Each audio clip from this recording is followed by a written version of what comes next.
अनुराधाताई चव्हाण, विवेकजी देशपांडे, देवजीभाई पटेल, त्याचबरोबर या ठिकाणी संचालक उपाध्यक्ष दामवाना नवपुते, सर्व व्यासपीठावरील मान्यवर आणि उपस्थित बंधुआडी भगिनी, छत्रपती संभाजी साखर उद्योगाचा हा 25वा गळीत हंगाम आहे. कुठलाही कारखाना चालू करायचं असेल तर त्याचं फाउंडेशन सुरू झाल्यापासून वर्ष, 1.5 वर्ष, 2 वर्ष सहज लागतात.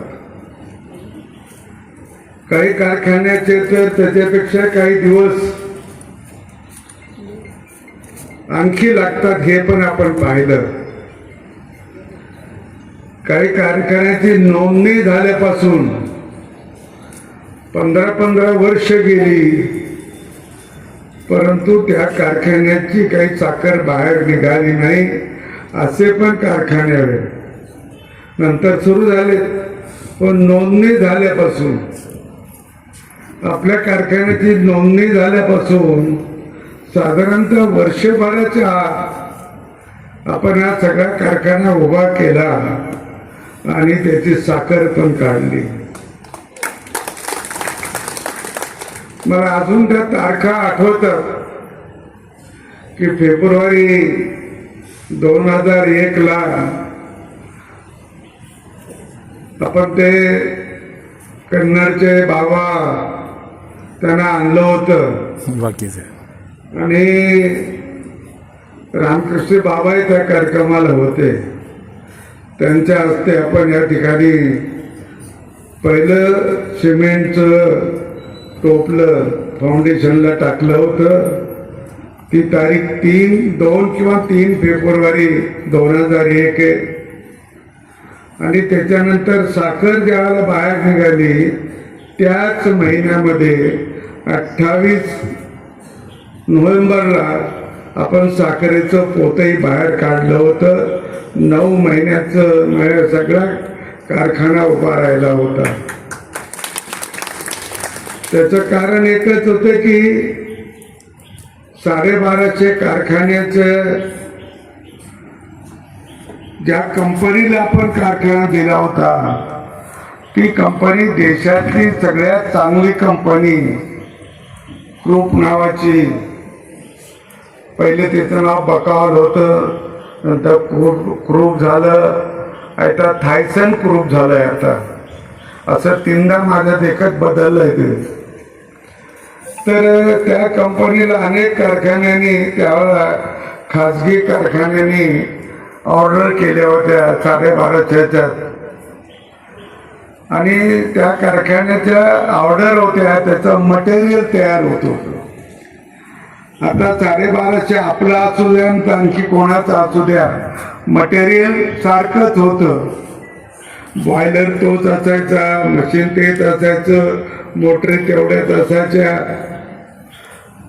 तर आपल्याकडे आपल्या बँकेने आपल्याला पैसे लवकर दिल्यामुळे आणि आपण त्या कंपनीला पैसे वेळेवर देत असल्यामुळे त्यांनी सामान आपल्याला बरोबर पाठवलं. आणि जो आपला कॉन्ट्रॅक्टर होता सिव्हिलचा, त्याने देखील आपल्याला हे काम लवकर करून दिलं. कारण आपल्या इथे नव्हते, ते 40 गावाचे होते. पण त्याला पहिलेच फाउंडेशन मी फोडायला लावलं. कारण जेव्हा फाउंडेशन तयार होतं त्यावेळेला एक साधारण थोडीशी चूक त्याच्यात होती की ते पाणी टाकलं की एका छिद्रावाटं ते पाणी खाली जायचं. मी आपलं पुन्हा पाणी टाकायचो, पुन्हा थांबायचो, पुन्हा पाणी टाकायचो, पुन्हा थांबायचो, तर ते पाणी खालीच जात होतं.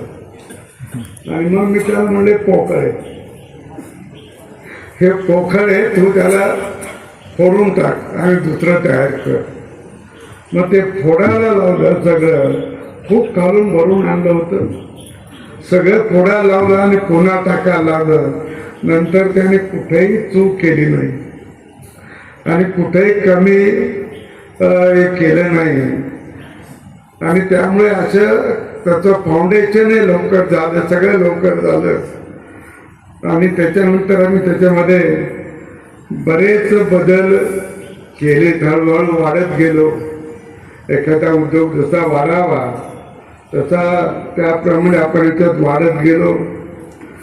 आपल्याला इथे कोजन केलं आपण, त्याच्यानंतर याला साथ मिळावी, आपल्याला उसाला थोडा भाव जादा यावा म्हणून कोजन केलं. कोजन आपल्याला पर टन 100 रुपये जादा देत होते.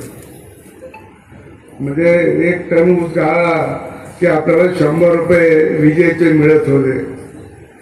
आणि त्याच्यासाठी सुद्धा आपण फाउंडेशन करताना जो एक कॉलम तयार होता आणि खालचं फाउंडेशन पूर्ण झालं होतं ते तसाची तसं खालून उचललं.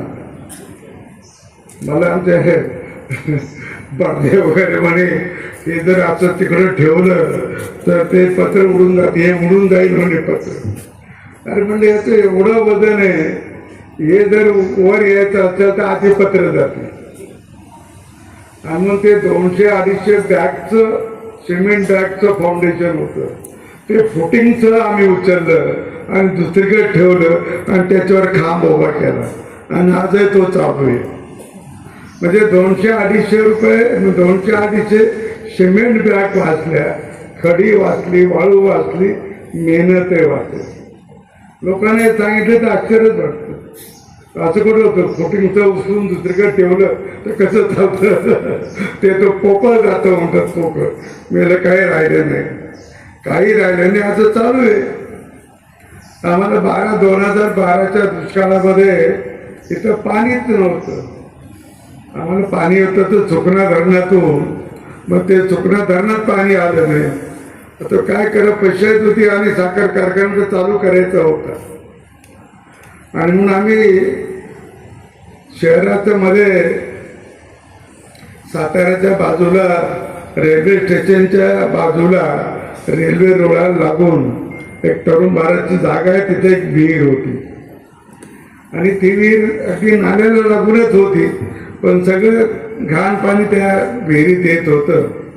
तिथून टँकरने पाणी आणलं आपण, 5-25 टँकर तिथून आणले आणि त्याच्यावर कारखाना चालू केला. आणि मग त्याच वर्षी आपण त्या ऊसातलं पाणी धरणं सुरू केलं आणि पावसाचं पाणी गोळा करणं सुरू केलं. आज आमच्या या सगळ्या पत्रावर जे काही पाणी पडतं ते आम्ही गोळा करतो दरवर्षी. त्यासाठी मोठमोठे शेततळे केले आणि त्या ते शेततळ्यात साठवतो. कारखाना चालू करायला जेवढं पाणी लागतं तेवढं आपण पावसाचं पाणी मिळवतो. आता ही गोष्ट मी एकदा विमानामध्ये आमच्या अंकुशराव न सांगितली, टोपेना, अंकुशराव टोपेना. तर त्याने असं कसं होतं म्हणे, असं कुठे एवढं पाणी मिळतं का? म्हणलं येऊन बघा. मग त्याने 2-3 दिवसांनी एक टीमच पाठवली. त्यांचे मॅनेजर होते, त्यांचे शेतकरी अधिकारी होते, सगळे होते. आणि मग त्याने पाहिलं खरं तळ्यात पाणी आहे, हे पावसाचं पाणी जातं तिकडे जातो, पाईपलाईन आहे आणि शिवाय ऊसातलं पाणी पण चालू होतं. ज्यावेळेस ऊसातलं पाणी आम्ही तिकडे नेतो त्यावेळेस ते गरम पाणी असतं आणि 3 नाही तर 5चा पंप हा अखंड चालू असतो, अखंड चालू असतो. मग तो थंड करत करत आम्ही शेततळ्यात ते पाणी नेतो, साठवून ठेवतो.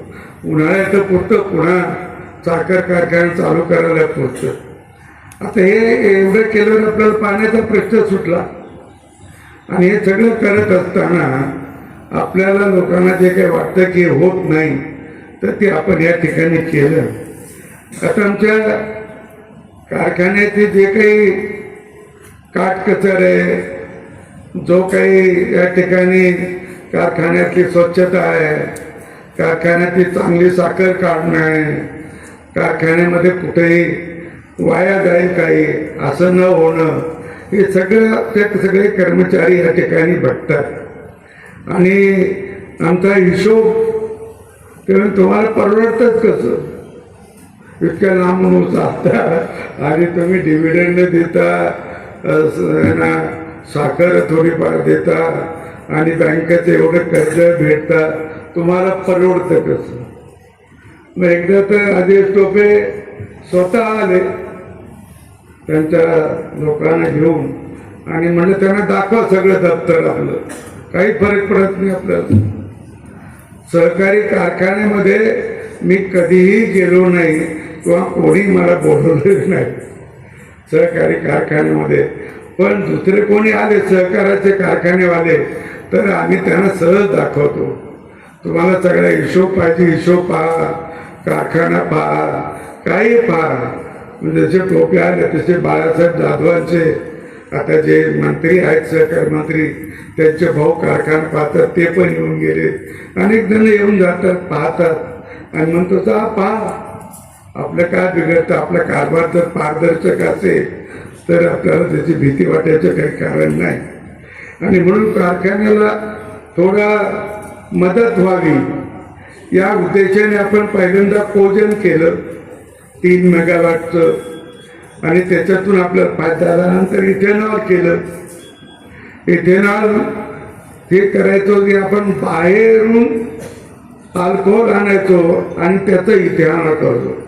आता अल्कोहोल आणणं म्हणजे ती डिस्टिलरीची एक प्रक्रिया आहे. ती मोलाचीपासून अल्कोहोल तयार करायला डिस्टिलरी लागते आणि त्यालाही पाणी भरपूर लागतं.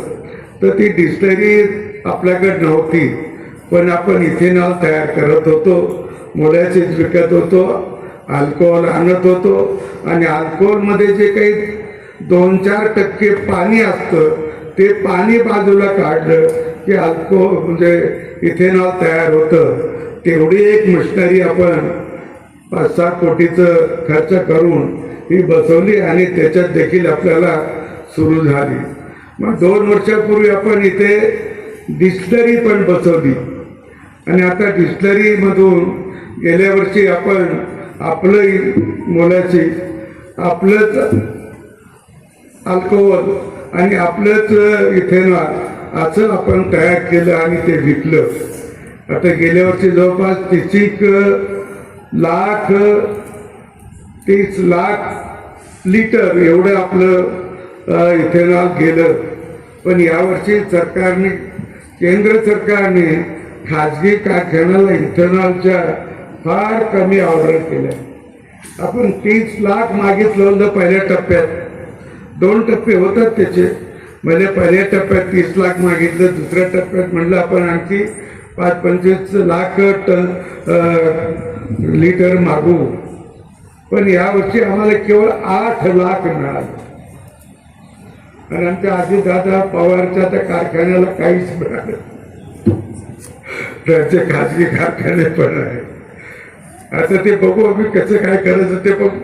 पण अशी एक आता त्यांनी काय केले केंद्र सरकारने, पहिलं जे कोटा होता तो सगळा सहकारी कारखान्याला वाटला आणि मग जो राहिलं तो थोडा थोडा खाजगी कारखान्याला वाटला.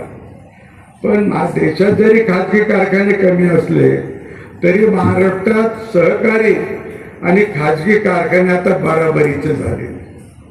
बराबरीचे उत्पन्न देखील बराबरीच झाले. एक 2-4-5% फरक पडत असेल पण इतके ते बराबरीत झाले. त्यामुळे तोही कोटा वाढवून दिला पाहिजे.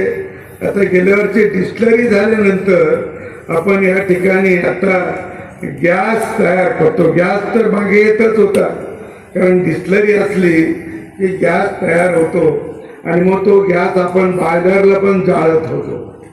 आता त्या गॅसला पकडून त्या याला आपण आता त्याची CNG करतो, म्हणजे ते गाड्याला वापरता येईल.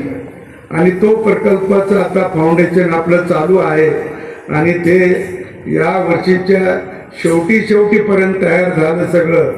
तर आपण यावर्षी सुद्धा त्याचे ट्रायल होऊ शकते आणि ट्रायल करण्यासाठी आपल्याला आता आपलं काम चालू आहे. आता दुसरे की आपण काही बदल केले कारखान्यामध्ये, काही वाढवलं. आपण अगदी सुरुवातीला एक कारखान्यावर जो ग्रेडर आला होता साखरेची ग्रेडिंग करणं, तर त्याच्यामध्ये बदल केला, दुसरा ग्रेडर घेतला. तिकडे ऊसाचं सुद्धा जे काही रस गाळायच्या चाळण्या होत्या ते सुद्धा बदलून टाकल्या होत्या. आपल्याला पॅन कमी पडत होता साखर तयार करायला, त्याच्यात सुद्धा आपण वाढ केली. आणि आता यावर्षी नव्याने पुन्हा वाढ केली आणि तो 80 टनाचा एक पॅन टाकला की त्याच्यावरून साखर लवकर तयार होईल. म्हणजे 1250चं क्रशिंग करून आपण त्यावेळेला 2000 पर्यंत चालत होतो. आता आपण 3000 क्रशिंग करून ते सगळं साखर आणि इथेनॉल वगैरे असं तयार करणार आहोत. त्यामुळे ह्या सगळ्या याच्यामध्ये आपण ज्यावेळेला हा सुरुवातीला 2001चा कारखाना हा केवळ 22-23 कोटीत झाला. म्हणजे जमिनीपासून, बांधकामापासून, मशिनरीपासून सगळं. मला आठवतं की मशिनरी 15.5 कोटीची आणि 5 कोटीचं हे सिव्हिलचं काम होतं. असं हे 22.5 कोटीचं, 20 कोटीचं होतं आणि जमिनीला साधारणतः एखादं 1.5-2 कोटी गेले असतील. पहिल्यांदा ऊस काही करायला, आणखी याला बांधकाम करायला काही वेगळे लागले आणि म्हणून तेवढ्या 22-23 कोटीचा हा कारखाना आपला. आता याचे सगळं व्हॅल्युएशन 150-200 कोटीपर्यंत गेले. एवढं हे व्हॅल्युएशन वाढतंय आणि म्हणून एवढी आपण त्याच्यात ॲडिशनल वाढ पण केलेली आहे. आणि म्हणून आता त्याची ॲडिशनल वाढ सुद्धा अतिशय चांगली झालेली आहे. आता टोळ्यासाठी आपण 2 हार्वेस्टर घेतले आणि तिसऱ्या हार्वेस्टरचा आपला नंबर लागलाय. तर आता हे हार्वेस्टर कशासाठी, तर ऊस जो राहतो किंवा टोळ्या मिळत नाही, मिळाल्या तर कामगार येत नाही, कामगार आले नाही तर मग ते टोळीवाला ऊस आणू शकत नाही. हे अनेक प्रकार इथून पुढे साधारणतः असंच होत जाईल की आता काम करण्याची जी काही शक्ती होती ती आता शेतातलं काम असू द्या का असं रोजंदारीचं काम असू द्या, ते कमी होत चाललंय. कारण जसं नवीन पिढ्या वाढतील आणि त्यांचं शिक्षण होईल तर त्यांना हे काम करणं फार अवघड जाणार आहे. त्यामुळे याच्या पुढे मशिनरीवर सगळं काम चालेल आणि मशिनरी हळूहळू एवढी तयार होते की शेतामध्ये आता आपल्याकडे आपण थोडेफार बैल वापरतो. खरं जे बैलाची शेती, त्याची चांगली शेती, चांगली मशागत होते. पण राजस्थानमध्ये तुम्हाला बैलावर शेती करणारे शेतकरी सापडणार नाही. बैलावर शेती करणारे शेतकरी नाही. म्हणून तिथल्या सरकारने आता जो बैलाने शेती करील त्या शेतकऱ्याला महिन्याला 30,000 रुपये महिन्याला द्यायचं आता काय नियम केला आणि ते पैसे देतात. बैलावर शेती करा, महिन्याला 30,000 रुपये घ्या. म्हणजे असाही नियम केला. गाई तिकडे गाईसाठी गोशाळा भरपूर आहे, तर तिथं 44 रुपये एका गाईला आणि 22 रुपये एका वासराला रोज सरकार खावटी देतं. आणि अशा हजारो गाईच्या हे आहेत, गोशाळा आहेत. आणि म्हणून तिथे त्या गोशाळेचं एक महत्त्व आहे, कारण तिकडचे लोक त्याचे गाईला मानणारे फार धार्मिक प्रवृत्तीचे आहेत आणि त्यामुळे त्याचं हे तिकडे.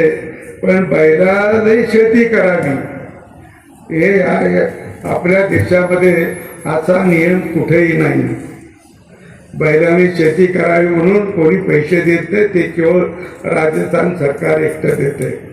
आता हे का देतं राजस्थान सरकार, तर खरं म्हणजे ट्रॅक्टरनी शेती इतकी चांगली होत नाही. इतकी चांगली होत नाही. तुम्हाला पाळ्या वारंवार घालायला ट्रॅक्टरवाला जीवार का करतो, तर डिझेल जळतं. बैलाने तुम्ही त्याला दिवसभर वापरा, नाही तर वापरू नका, तेवढं खाद्य लागतंच त्याला. दिवसभरात जे काही 10-20 पेंड्या लागायच्या खायला तेवढं द्यायलाच लागतं. तुम्ही त्याचा वापर करा, नाही तर नका करू. आणि केवळ तेवढ्यासाठी शेतीतल्या पाळ्या वाढत होत्या. उन्हाळ्यात पाळ्या घाला, पाऊस पडल्यावर पाळ्या घाला, अनेक उलट सुलट नांगर आणा, उलट्या सुलट्या पाळ्या द्या, आणि शेती अतिशय चांगली तिची मशागत होती, आणि चांगल्या मशागतीमुळे पीक चांगलं येत होतं. आता बघा, मी अनेक ठिकाणी गव्हाची पेरणी पाहतो, ढेकळं असतं तेवढं, आणि तरीही एवढ्या ढेकळामध्ये गहू पेरतात. खरं म्हणजे आम्हाला लहानपणी सांगितलं की गव्हाची जमीन कशी असली पाहिजे, त्यामुळे तिफट होत चालली पाहिजे. आता याचा अर्थ काय की सहज तिफण चालली पाहिजे, इतकी तिची मशागत झाली पाहिजे. आणि दुसरी गोष्ट सांगायची की तुम्ही रात्रीची बाजरीची भाकर रात्री करून ठेवलेली, सकाळी जर चुरून घेतली चांगली बारीक, आणि त्याच्यात जर गरम दूध टाकलं तर दाताचं कामच राहत नाही. दाताचं कामच नाही, सरळ खाली जातं पोटात, चावायचा प्रश्नच नाही, इतकी मऊ. अशी तुम्ही गव्हाची शेती करा आणि मग गहू पेरा, तो गहू चांगला येतं. हे शेतीचे अनेक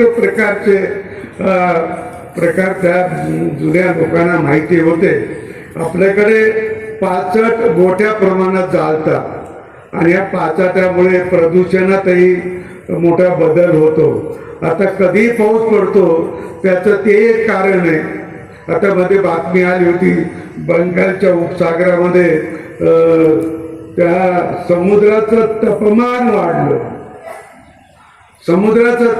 वाढलं, आणि म्हणून हे पाऊस पडतोय.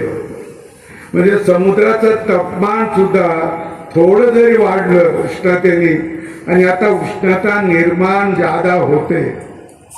पूर्वी एवढी उष्णता निर्माण होत नव्हती, कारण पूर्वी झाडं जादा होती, म्हणून उष्णता कमी राहत होती. आता सिमेंटचे घर आहेत, डांबरीकरण आहे, पत्रे आहे, याच्यामुळे जमीन आणि लाईटची उष्णता काही कमी असं समजू नका तुम्ही. हे लाईटमुळे देखील उष्णता वाढते. सगळ्या जगामध्ये लोक परेशान आहे उष्णतेमुळे.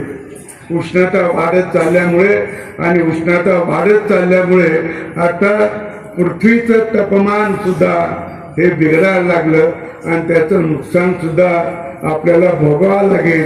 पर्यावरणासाठी जो काही आपण जादा जोर देतो, आणि दरवर्षी कोट्यावधी झाडं लावतो, कारण गरमी कमी करायची असेल तर झाडच तुमचे कमी करू शकतात गरमीला.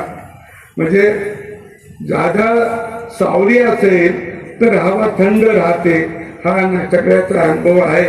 म्हणून झाडावर आपण फोकस करतो, आणि ऑक्सिजन सुद्धा झाडं आपल्याला देत असतात. हे सगळ्या गोष्टी सरकार वारंवार सांगतं, वारंवार करतंय, परंतु आपल्याला अजून याचा तसा लोकांच्या मनावर बिंबवले जात नाही. आणि म्हणून आपल्याला या पर्यावरणामुळे पावसाचं देखील मागे पुढे होते. पूर्वी मला लहानपणी चांगलं आठवतं की 7 जूनला आमची एसटी बंद होतं. त्याचं परिपत्रकच असायचं 7 जूनला एसटी बंद, आणि 7 जूनला कुठेतरी पाऊस पडणार. मृग नक्षत्र लागले की पहिल्या दिवशी पाऊस पडणार. पण आता सांगता येत नाही, एक तर महिनाभर आधी येतो, नाही तर महिनाभर उशिरा जातो. आणि म्हणून जे काही पावसाचं प्रमाण होतं ते पण आता खूप मागे पुढे झालं. ते त्याच्यामुळे म्हणून माझा आग्रह की 65 हे न जाणं, 65ची सुद्धा खत होतं. आणि शेतातलं सगळं जे झाडपाला असेल तो आपण शेतात टाकला तर त्याचं खत होतं, ते पण आपण लक्षात घेतलं पाहिजे. आता एकरी उत्पन्न ऊसाचं कसं वाढेल, म्हणजे काही ठिकाणी एका एकरमध्ये 100 टन सुद्धा ऊस काढणारे शेतकरी आहेत एका एकरमध्ये. म्हणजे मग त्याच्यात ते गणित करतात की आपण किती पेरे लावले, म्हणजे किती लाख डोळे आहे आणि किती लाख डोळ्यातून किती ऊस येतील आणि तो ऊस किती वजनाचा असेल. तो ऊस किती वजनाचा असेल त्याला इतकं ते बारीक गणित करतात शेतकरी आणि मग त्याच्यातून त्याची वाढ त्याच्या लक्षात येते की आपण जर एवढे डोळे लावले तर इतका लाख ऊस आपल्याला मिळेल आणि त्याचं एवढं वजन एका ऊसाचं झालं की आपल्याला इतका टन ऊस मिळेल आणि त्याच्यासाठी जे काही खाद्य असेल तेवढं खाद्य पण ते द्यायला तयार असतात. म्हणून असा हिशोब करून जो शेतकरी ऊसाचं पीक काढतो त्याला जादा पैसे मिळतात, त्याचं टनेज वाढतं. पण विशेषतः आपल्या मराठवाड्यातल्या लोकांना एक सवय लागलेली आहे की कारखाना चालू झाला घेऊन जा आपला ऊस. अरे तो तर 10-12 कांड्यावरच आहे, काय होतं मग घेऊन जा ना. आता हे पण येतं आणि दुसरं त्या ऊसाचं वजन वाढलं तर उपयोग शेतकऱ्याला उपयोग हो. आणि वजन कधी वाढतं तर त्या ऊसात साखर भरल्यावरच. वजन साखरेचं असतं आणि त्यामुळे ज्या ऊसाला परिपक्व ऊस असेल तरच साखर भरलेली दिसेल आणि परिपक्व ऊस दिला तर शेतकऱ्याला वजनाचा फायदा आहे आणि कारखान्याला रिकव्हरीचा पण फायदा आहे. आता आपल्या रिकव्हरी का नाही वाढत मराठवाड्यातल्या तर आपण बऱ्याचशा वेळेला कवळा ऊसही आणतो, कधी कधी पाणी नसेल तर ते आणतो. मला आठवतं की आपल्याकडे बरेच जणाचे ऊस जळतात हे होतात आणि आपण कोणाचा भेदभाव केला नाही. आता मला गेवराईमध्ये मी परवा गेलो होतो याच महिन्यामध्ये 10 तारखेला शिवाजीराव पंडिताचा सत्कार करायचा 88 वर्ष झाले त्यांना. तर त्यांच्या मुलांनी आणि बाकीच्या त्यांच्या सगळ्या लोकांनी म्हणलं की नाना तुम्ही या, तुमच्या हस्ते त्यांचा सत्कार करू. काल मी 26 तारखेला मी आणि विवेक बरोबर होतो. ते शिरूर आनंद पाळला एका शिक्षकाचा सत्कार करायचा होता. त्यांचं 93 वर्ष संपलं आणि 94 वर्षात पदार्पण केलं. ते संस्था चालक बी होते आणि शिक्षक बी होते.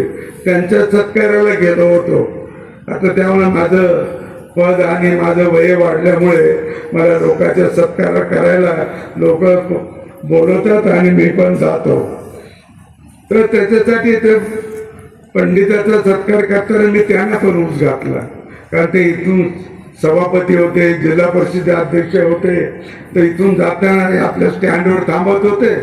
आम्ही त्या बंचेच्या हॉटेलमध्ये सकाळी नाही तर संध्याकाळी सापडायचो त्यांना आणि मग गप्पा मारता मारता एक दिवस ते म्हणले की तुमच्याकडे ऊस असेल तर द्या आम्हाला.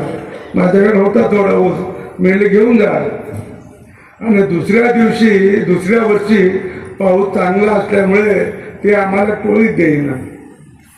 मग मी त्यांना भेटायला गेलो आणि म्हटलं की गेल्या वर्षी तुम्हाला गरज होती, यावर्षी मला गरज आहे, तुम्ही टोळी दिली पाहिजे. मग त्यांनी मला टोळी पाठवली होती. मग तेवढा ऊस गेला. तो किस्सा मी त्यांच्या देखत त्याशी सांगितलाय त्यांना. आणि म्हणून हे ऊसाचं जे प्रकरण आहे माझ्या मागे का लागलं, मला कधीही मी मतदारसंघातला ऊस घ्यावा म्हणून त्या संजीवनीच्या चेअरमन शंकरराव कोल्हेकर माझी त्यांची पूर्वीची ओळख होते म्हणून. कारण वैजापूरचा ऊस ते नेत नव्हते, आमचं आणखी काही ऊस नेत नव्हते. तर गेलो होतो पण माझ्या मनात कधी आलं नव्हतं कारखाना काढायचं. रामोद असे म्हणले की गोपीनाथराव अटलजीचं सरकार आलं, अटलजीने तो निर्णय केला की आता लायसन हे मुक्त केलंय, ज्याला पाहिजे त्याने घ्या. कारखान्याचं 25 किलोमीटरचं जे अंतर आहे तेवढं पाळा आणि कारखाने काढा. गोपीनाथरावांनी एक दिवस घोषणा करून टाकली, आम्ही राज्यात 30 कारखाने काढणार. आता त्याला प्रसिद्धी पण मिळाली आणि मग कार्यकर्ते लागले आमच्या मागे की नाना आपल्याकडे कारखाने काढा, नाना आपल्याकडे. आमच्या तेव्हा थोडा ऊस पद होता पण नंतर ऊस कमी झाला, आपण कारखाना काढला काही कार्यकर्त्याच्या आग्रहामुळे त्या बैठकीला आम्ही देवाला एक गोपीनाथरावचा खाजगी कारखाना पाहायला गेलो होतो. रामभाऊ पण होते, विवेकजी होते की नाही, श्रीकांत होता. श्रीकांतचा सगळ्यात जादा आग्रह शिखरांचा होता. आणि म्हणून मग आम्ही तो पाहून आलो आणि लोकांना तिकडे सांगितलं, शेअर्स पण गोळा झाले, सगळं झालं आणि कारखाना उभा राहिला. तर रामभाऊने म्हटलं होतं की अरे भाऊ, अरे हे फार बेकार आहे, म्हणजे त्याला ऊस आणि हे ते, कारण कुठलाही व्यवसाय करत असेल तर त्याचं रॉ मटेरियल आधी शोधलं पाहिजे. आणि कारखान्याचं रॉ मटेरियल ऊस आहे. आता कारखान्याचं रॉ मटेरियल ऊस आहे आणि त्यावेळेला वाटत होतं की त्यावेळेला अनेक शेतकरी हे ऊस केला नाही म्हणून तोडून बांधावर टाकत होते. मी मंत्रिमंडळात होतो त्यावर्षी, ज्याचा ऊस गेला नाही त्याला सरकारला पैसे द्यावे लागले. अनेक आपल्या भागातही काही शेतकऱ्यांना पैसे मिळाले, पण पश्चिम महाराष्ट्रात वगैरे खूप लोकांना, कारण कारखाने नेत नव्हते आणि त्यावेळेला झोन बंदी होती. ही झोन बंदीमध्ये तेवढ्या कारखान्याच्या क्षेत्रात जे शेतकरी आहे त्याचा तेवढा त्या शेतकऱ्याने त्याच कारखान्याला ऊस घातला पाहिजे आणि तो कारखाना देईल तेवढ्याच भाव घेतला पाहिजे आणि घरी गेलं पाहिजे. त्यामुळे काय करायचं की सगळा खर्च वाजत होता, शिल्लक जे राहील ते काय शेतकऱ्याला द्यायचे. पण आता झोनबंदी उठल्यामुळे त्याची अटलजींनी ती उठवली. कारण तुम्हाला शरद जोशीचं आंदोलन त्यासाठी झालं हे काही जणांना आठवत असेल. तर अटलजीने झोनबंदी उठवली, मोकळे केले, कारखाने मोठ्या प्रमाणात निघाले. आता कारखाने मोठ्या प्रमाणात, कारखाने जे त्यावेळेला कमी होते, ऊसाची लागवड जादा होती. आता उलट झालं, कारखान्याची संख्या वाढली आणि ऊसाचं क्षेत्र तर तेवढंच आहे. कारण जमीन वाढत नाही. गावचं शिवार जसं वाढत नसतं तसं राज्याची जमीन वाढत नाही. फक्त दुसऱ्या पिकाहून या पिकाकडे येत राहतं, पण जमीन वाढत नसते. आणि म्हणून ऊसाचं उत्पादन आता आहे तेवढं आहे.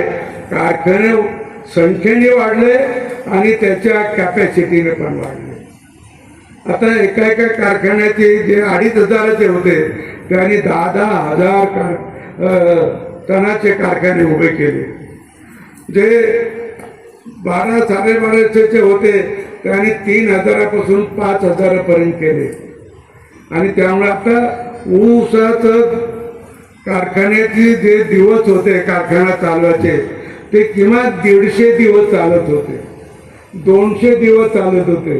आपण एकदा 2005 का 6 ला आपण 206 दिवस कारखाना चालवला.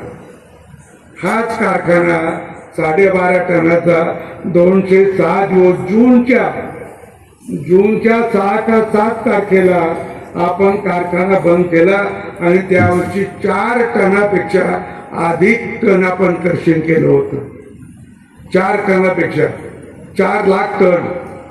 हे 4 लाख टन ज्यावेळेला क्रशिंग झालं त्याच वर्षी आपलं बँकेचं कर्जही बरंच फिटलं.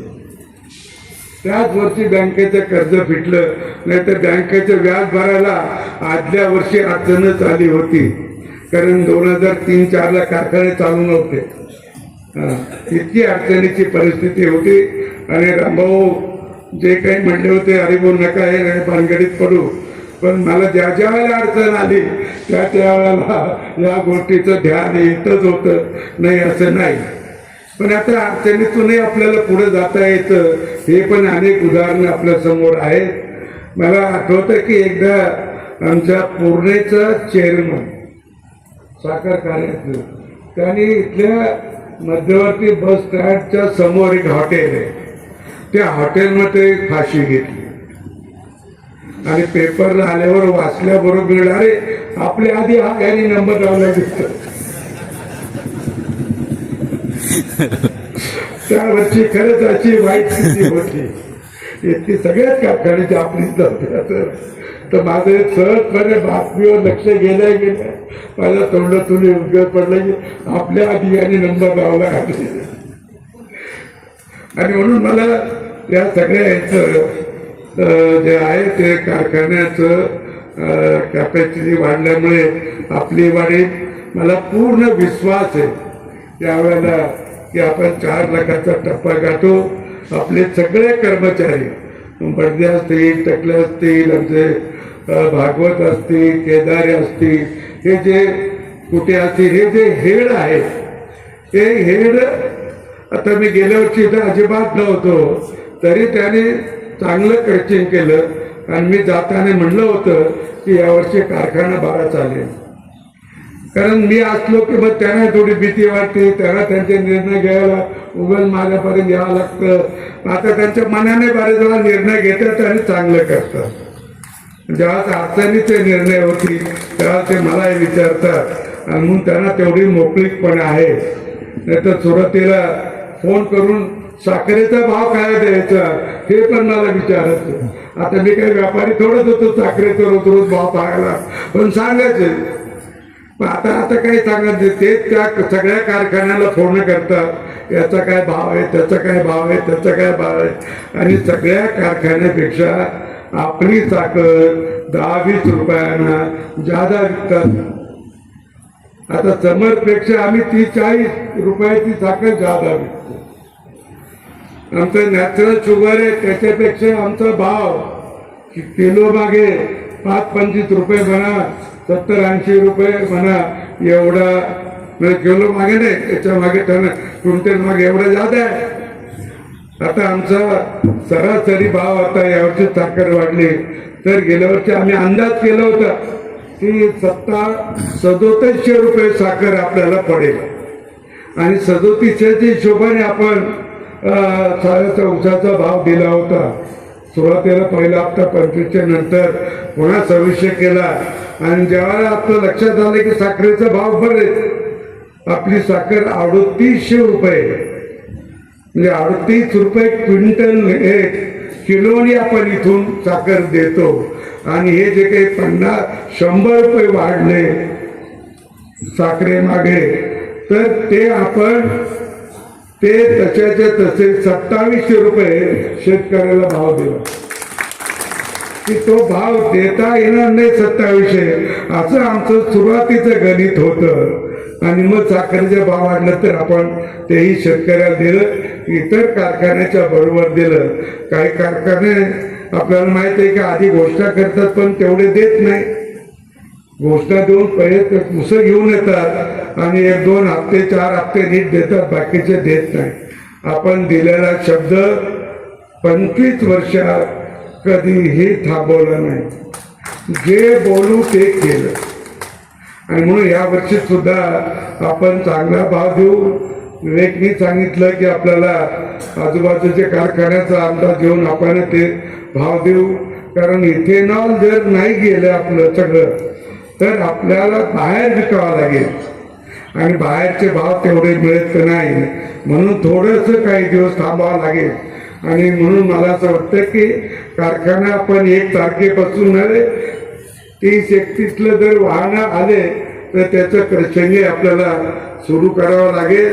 ट्रायल म्हणून 2 दिवस सुरू करावं लागेल आणि 1 तारखेला आपण सगळं क्रशिंग योग्य ते करू. शेती विभाग आणि आमचे सगळे ऊस उत्पादक या ठिकाणी जे आहे ते त्यांना विनंती आहे की आता ऊस पक्व होऊ द्या, घाई करू नका. आणि आताही अजून काही ठिकाणी वापसा पण व्हायच्या राहिल्या.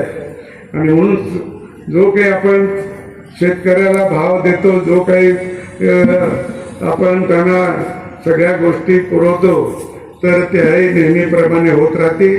मला आणखी एक खुलासा या ठिकाणी करायचा की मी योगेश गावंडेचं नाव म्हणजे आमच्या गावचा पोरगा इंजिनियर झालेला आहे. त्यांनी शेतीमध्ये चांगलं उपकरण तयार केले.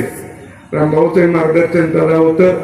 आणि म्हणून असे आता मी ज्या पोराचं ज्ञानेश्वरला इथं बोलवलं त्याचा सत्कार करायला काय या पोरगावचा माझी ओळख रे पाळायक नाही, त्याने उगीच फोन केला मला एक दिवस.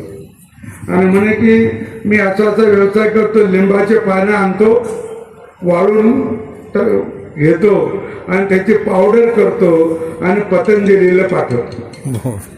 आता पतंजलीला पाठवतो त्यांना ते त्याचा उपयोग करतात. पण आता याला सुचलं की काही ठिकाणी पाहून हे करून हा तसा 8वी पर्यंत शिकलेला आहे, त्याला फार भाषण करतात नाही, बोलता येत नाही. आणि मग त्याने ती साबण तयार केली आणि ती साबण बऱ्याच अधिकाऱ्याने त्याची प्रसिद्धी केली. मग त्याला पुण्याला बोलवलं, मुंबईला बोलवलं, काही एखाद्या विद्यापीठात त्याला बोलवलं. त्याला ती समय पण नीट पेटवता येत नाही, अशी त्याची थरथर हात कापतो, पाय कापतो, अशी त्याची अवस्था. पण त्याला खूप मागणी. काही शेतकी कॉलेजमधून आणि शेतकीच्या विद्यापीठातून त्याला बोलवणं येतं, आम्हाला तारीख द्या, आमच्याकडे या, आमच्या पोरांना सांगा. पण तो काही तारीखच देत नाही. का देत नाही? तर त्याला तिथं बोलता येत नाही, पण तो तारीख देत नाही. लोकांना वाटतं हा फार बिजी माणूस आहे, त्याची तारीखच मिळत नाही. हा देखील विनोद त्यानेच मला सांगितलं. आता मी त्याला राजस्थानला घेऊन चाललो आहे, त्याचे साबणे आणि ते त्याच्या.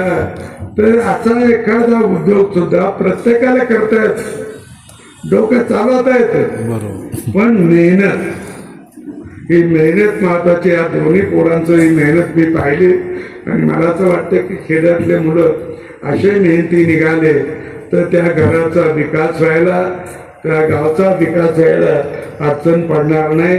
आणि मग असे उद्योग, घरेलू उद्योग जे आहे ते घरेलू उद्योग वाढले पाहिजे. आपल्या देशामध्ये असे घरेलू उद्योग मोठ्या प्रमाणात होते.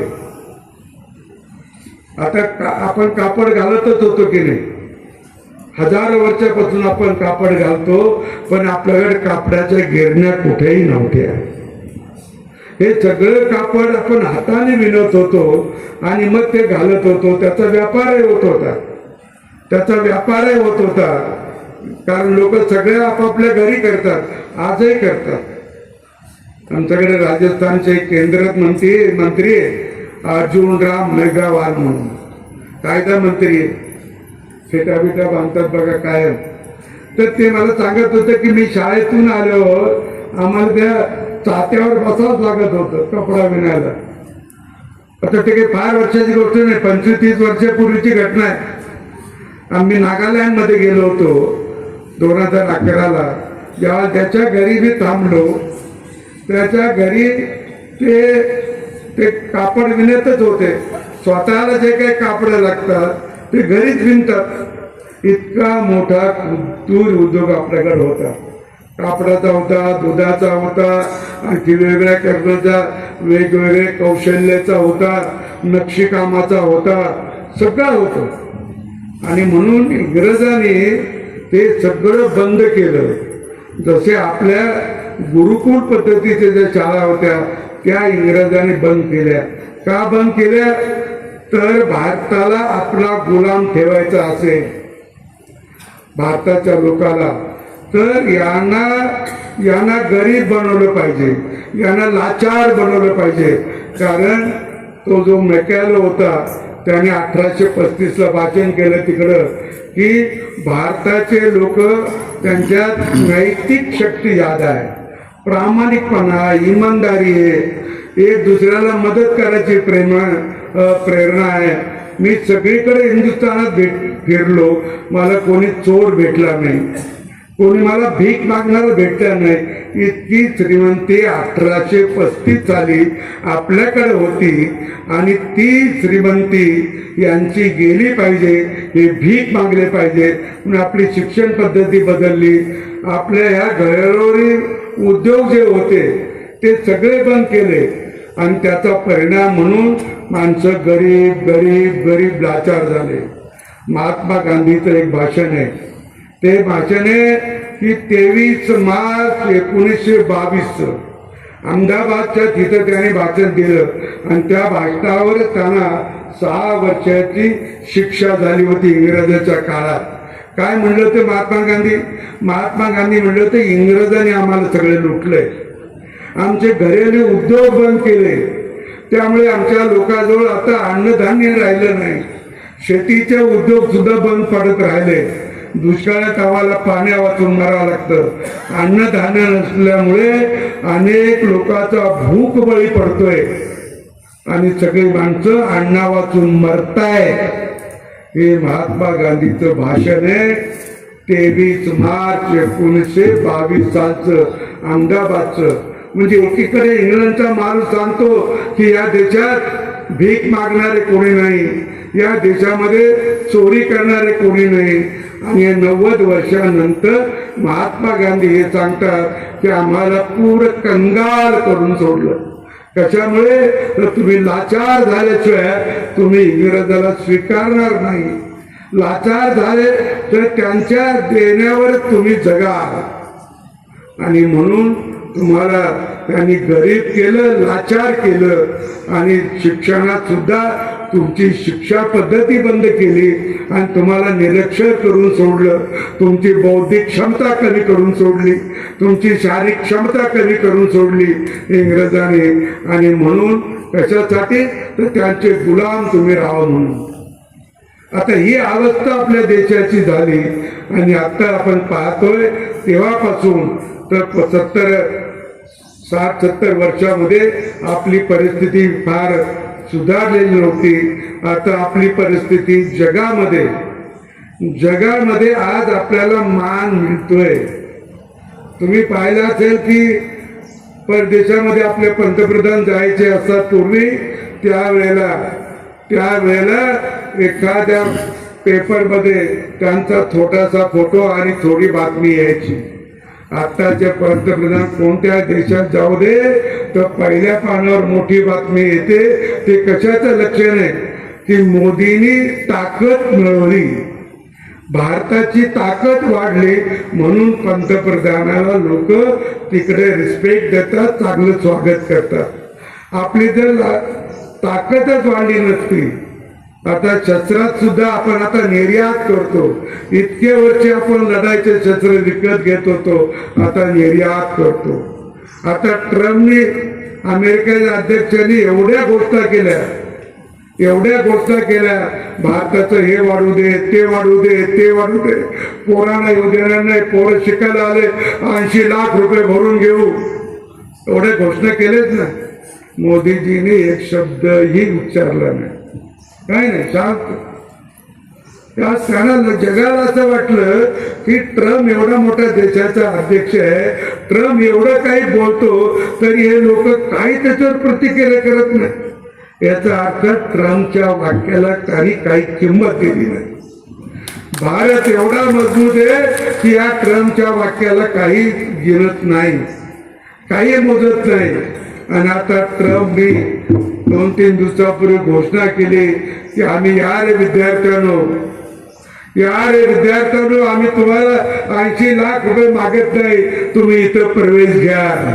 कारण त्यांच्याकडे चांगले इंजिनियर नाही.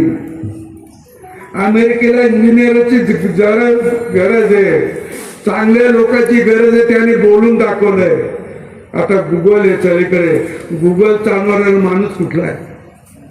अरे गुगल जे आपण पाहतो मोबाईलवर, तो चालवणारा माणूस जो आहे, प्रमुख माणूस, तो तर आपल्या भारताचा आहे. सुंदर पिचाई त्याचं नाव आहे. सुंदर पिचाई करोडो रुपयाचा मेंढाणा तो मिळवतो तिथे. आता मोबाईलवाला जो आहे एलन मस्क, त्याच्या कंपनीचा सुद्धा जो प्रमुख आहे तो पण भारतीय. तिथे सिलिकॉन व्हॅली म्हणून एक मोठी शहर आहे, कंपन्या, जगातल्या सगळ्या मोठ्या कंपन्या तिथं आहे सिलिकॉन व्हॅलीमध्ये. तिथं आजही 70-80% कामगार, इंजिनियर, अतिशय हुशार पोरं, भारतीय पोरं त्या कंपन्या चालवतात. आणि सगळं चित्र दिसल्यानंतर त्यांनी माहिती घेतल्यावर त्याला वाटलं भारतातले माणसं जर परत गेले तर आपल्या कंपन्या कोण सांभाळी. ही भीती त्यांना आहे, अमेरिकेच्या लोकांना, आणि आपल्याला माहित आहे. म्हणून ट्रम्प कधी ना कधी तरी खाली मुंक केल्याशिवाय राहणार नाही, ही आपल्या लोकांना माहिती होती. नम्र झाले, ही आपली शिक्षणाची ताकद आहे, आपली शिक्षणाची ताकद आहे, आपली बौद्धिक शक्तीची ताकद आहे. तरी आपल्याकडे महर्षी अरविंद घोष फार मोठे माणूस होते, फार शास्त्रज्ञ. त्यांनी लिहून ठेवलंय आणि ते वाक्य त्याचं ते प्यारा तो पंडित जवाहरलाल नेहरूंनी डिस्कवरी ऑफ इंडिया म्हणून त्यांचं स्वतःचं पुस्तक आहे, त्याच्यात ते वाक्य लिहिलं. ते वाक्य असं आहे की भारतातल्या लोकांची बौद्धिक क्षमता, शारीरिक क्षमता खूप कमी झाली, खूप कमी झाली. अरविंद घोष म्हणतो आमच्याकडे एवढे बुद्धिमान लोक होते, त्याच्या मानाने ते 10% पकडले, त्या मानाने 1% बुद्धिमान आहे. म्हणजे एवढे जगात आपण अजून एवढे हुशार असून पूर्वीच्या मानाने 1% फक्त बुद्धी आहे आपली. म्हणजे अजून 9% बुद्धी वाढवायची, तर केवढा माणूस हुशार होईल आपला. आणि आता हे शाळेत सुरू झाले, इतक्या वर्षे शाळेत बदल नव्हता. आता केंद्र सरकारने 2020 शिक्षण नीती जाहीर केली. 3 वर्षाच्या पोराला शाळेत घाला, त्याला शिकवा आणि त्याला अतिशय हुशार करा, हे केंद्राने ठरवलंय. आणि जे ऋषीमुनीचं शिक्षण होतं त्याचाही आता अभ्यास. हे आपला दादा वेळ घेत नाही, याच्यावर मला तिकडे खूप बोलता येतं आणि बोलतो, पण मी तिकडे नाही असं नाही. आणि म्हणून मला असं शिक्षण गरिबी दूर करायची असेल तर शिक्षणाशिवाय पर्याय नाही. आपल्या देशाची आर्थिक मजबूती वाढवायची असेल आणि आपल्या देशाचं खरं म्हणजे सभ्यता वाढवायची असेल, सभ्यता, तर शिक्षणात आपण चांगलं केलं पाहिजे, शिक्षण घेतलं पाहिजे, हे एवढं आपल्याला विनंती करतो. आणि आता आपल्या मतदारसंघातला देवगिरी कारखाना हाही चालू होणार आहे. यावर्षी होईल तर पुढच्या वर्षी होईल, मला त्याच्यातली इतकी माहिती नाही. परंतु एक सांगू की फुलंब्रीचा देवगिरी कारखाना चालू झाला तर आपण फुलंब्रीचा ऊस आणणार नाही. फुलंब्रीचा कारखाना, फुलंब्रीचा ऊस त्यांना लकडा, हे मी अनेक वेळा सांगितलं, आजही त्याचं सांगतो. नाही तर काही जण आम्हाला पुढे जाणं फुलंब्रीचा कारखाना का चालू केला नाही हरिगुण, तर त्यांचा संभाजी चालावा म्हणून एवढा ऊस ते आपल्याकडून काही ऊस आणत नाही. आपण 5-6 हजार टन आला तर आला एवढा. म्हणजे आपल्याकडे 1 दिवसाचं किंवा 2 दिवसाचं घरी एवढ्याच तिकडचा ऊस येतो, तर तो तरी कशाला आणायचा. आणि म्हणून तो कारखाना चालू झाला तर निश्चितपणे आपण त्यांचा ऊस त्यांच्याकडे राहील. आणि आपण सगळं आपल्या कारखान्याचे जे काही इकडचे पैठण आहे, आंबड आहे, घनसावंगी आहे, गेवराई आहे, आमचं गंगापूर आहे, त्या सगळ्या भागातून आपल्याला ऊस आणतोय. आणि त्या सगळ्या शेतकऱ्याचं, ऊस उत्पादकाचं, वाहतूकदाराचं आणि आमच्या कॉन्ट्रॅक्टरांचं मी मनापासून अभिनंदन करतो, त्यांना शुभेच्छा देतो. आणि त्यांच्या निश्चितपणे त्यांचंही चांगलं काम हो अशी परमेश्वराला प्रार्थना करून थांबतो. धन्यवाद.